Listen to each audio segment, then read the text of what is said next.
Come va? E bentornati sul mio canale. Come sempre, prima di iniziare il video vi ricordo di iscrivervi qui sotto al mio canale YouTube, di attivare anche la campanellina così sarete sempre aggiornati su tutte le prossime novità. Oggi volevo rispondere a una domanda che mi avete fatto e la domanda è molto semplice. Ma il mese di sospensione dell'assegno di inclusione è stato eliminato? Allora, secondo me questa domanda salta fuori perché, siccome che è stato introdotto questo bonus ponte, molte persone pensano che a questo punto il mese di sospensione sia stato eliminato, giustamente. E allora cerchiamo di rispondere a questa domanda. Purtroppo il mese di sospensione dell'assegno di inclusione ADI non è stato eliminato dalla normativa.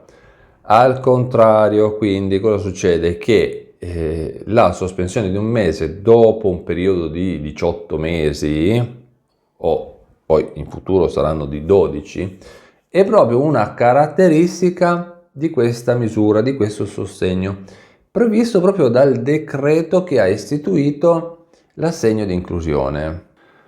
Tuttavia, come ben sappiamo, è stata introdotta una novità, ma solo per il 2025 e più precisamente la seconda metà del 2025.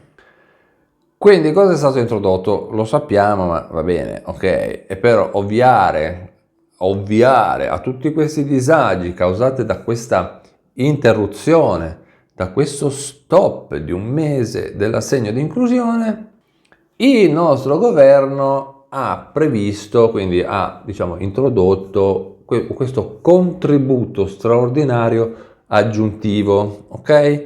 Questo bonus che viene erogato una tantum, quindi una volta sola, ha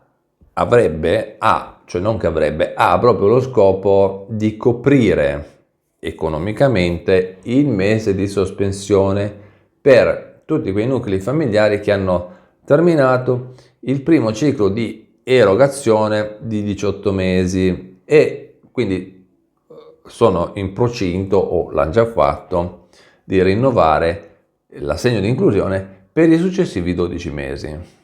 Quindi riassumendo, cosa succede? Riassuntino. Primo, la sospensione di un mese dopo i 18 mesi di assegno di inclusione rimane perché è proprio una regola della normativa, della legge. Per il 2025 è stato introdotto un bonus aggiuntivo per, compensare, tra virgolette, compensare economicamente questo mese di sospensione che c'è tra la scadenza della vecchia domanda e il rinnovo per la nuova domanda. Ecco qua, tantissime persone mi commentano sotto i video dicendomi: sai, io trovo il tuo canale molto interessante e vorrei darti una mano, vorrei aiutare il tuo canale. E quindi io ringrazio questo supporto e se volete veramente aiutare il mio canale è facilissimo, vi spiego come fare. Basta andare nella pagina principale, nella home page del mio canale YouTube, sotto il mio nome c'è un collegamento. Basta che voi cliccate su quel collegamento, si apre un menu e poi da lì potete offrirmi un caffè. A voi costa pochissimo, però potete veramente aiutare a crescere e a diventare sempre più conosciuto al mio canale. Quindi vi aspetto nella pagina principale del mio canale di YouTube.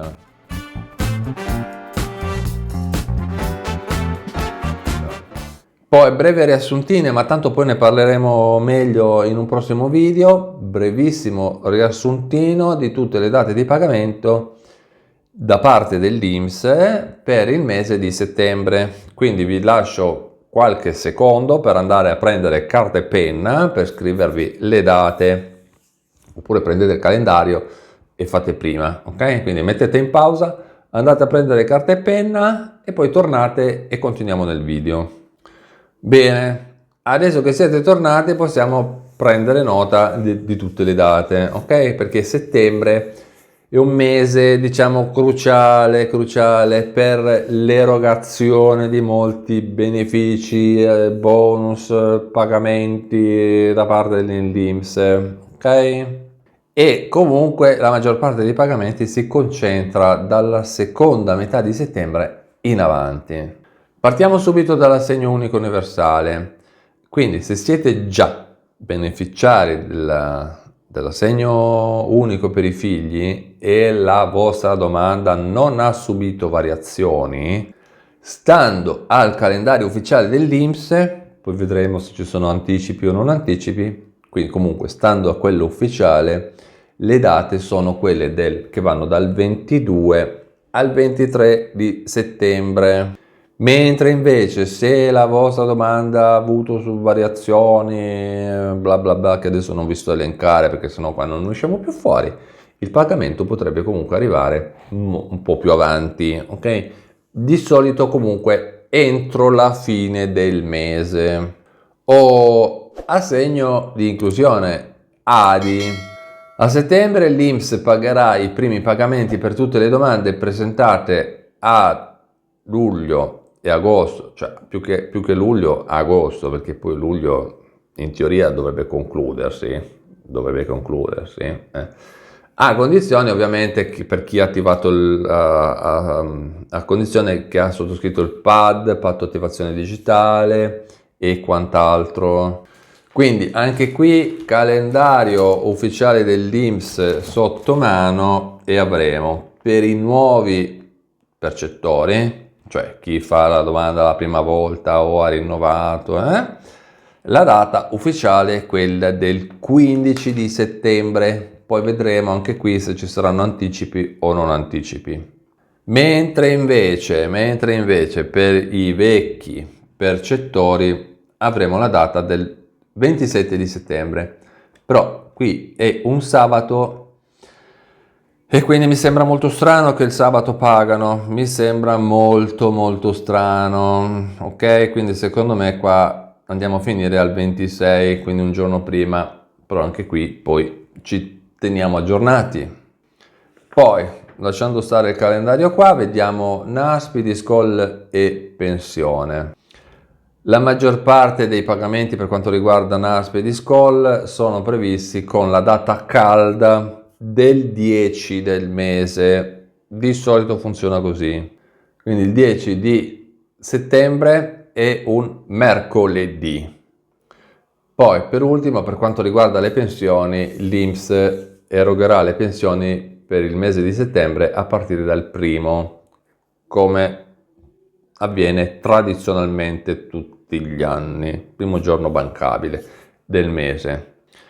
Per controllare ovviamente poi tutti i vostri pagamenti, lo sapete, potete accedere direttamente al sito internet dell'INPS, autenticandovi con lo SPID, la CIE e la CNS e ovviamente entrando nell'area riservata, lì trovate tutti i dettagli. Poi, prima di concludere, vi ricordo che sarebbe cosa grata, sarebbe cosa veramente molto grata e utile se vogliate fare una donazione al mio canale.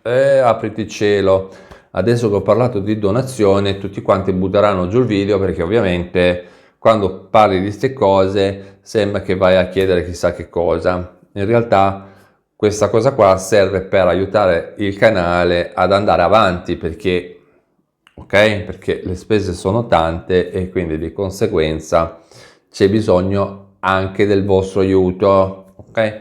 Quindi per maggiori informazioni su come fare una donazione al canale basta che andate qui sotto nella descrizione del video, primo collegamento, vi collegate al mio sito internet e poi quando entrate sul sito internet, quello ufficiale, primo collegamento in alto dove c'è scritto unico e ufficiale, ok? C'è il simbolino del caffè, da lì potete offrire un caffè.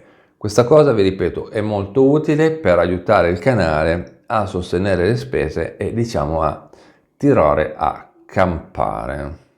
Bene, con questo è tutto, io vi ringrazio per avermi guardato, vi ricordo di iscrivervi qui sotto al mio canale di YouTube, di attivare anche la campanellina, così sarete sempre aggiornati su tutte le prossime novità. E noi ci vediamo in un prossimo aggiornamento. A presto, ciao!